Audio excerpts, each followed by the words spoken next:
Okay, we are moving along the path of the Eightfold Path of yoga to really self-actualize. And so today we're getting closer to meditation. So the um, the next the next thing we're talking about, let's see, yesterday was pratyahara, so that was like withdrawing the senses. And today is Dharana, which is translated to a one-point focus. And so this is what one does, so they can actually meditate. And with, you don't have a goal with meditation, but there kind of is. So it's like if you can hold both at once, that's good.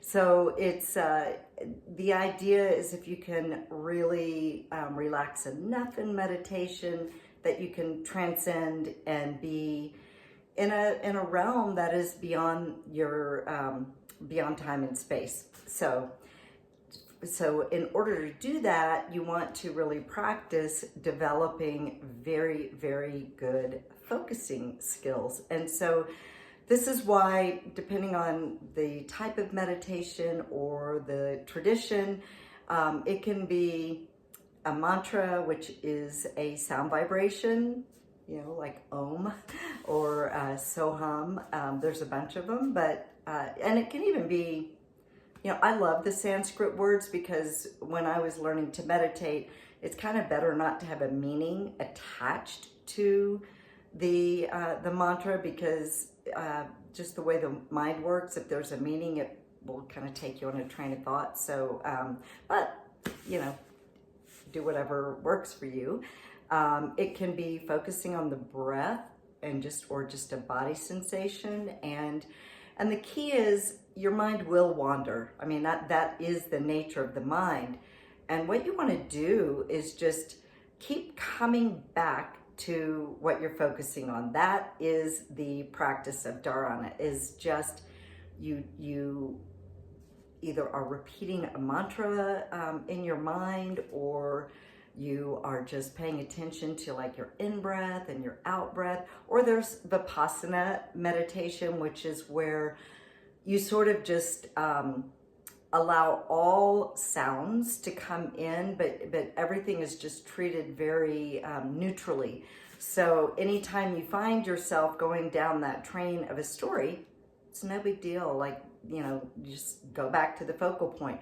The gift is, if you realize when you have that awareness that you're not following whatever you were focusing, that's a good thing. It's not a bad thing, because it's literally when you're not completely caught up in your mind. So you're strengthening that witnessing awareness is what it's referred to, where you can just sort of be a witness of all your thoughts. It's not like you're trying to push them away or pretend they're not there, or even be really careful, because it's when people are starting to meditate, they feel like they're doing it wrong when they lose their focal point, and that's just not it. And that's going to just create more distraction and sort of a downward spiral in your experience. So you just want to definitely just be very soft with it. Every time you lose your train of thought, you just gently drift right back in to whatever it was that you were focusing on. And that really is it. So this is super short, but I invite you to sit down and, again, as we talked about yesterday, see what you can do to eliminate the distractions that you can, and then not fight the ones that do happen. So this is a nice little thing to weave in here is, say you're meditating and there's a big noise, or there's something. Instead of getting frustrated with that, just treat that distraction as you would any other thought. And so you're meditating, you hear construction, and you just use that to bring you back to your focus point. You don't try to freak out because there's a noise, or you don't try to think, oh, my whole meditation is ruined because of that.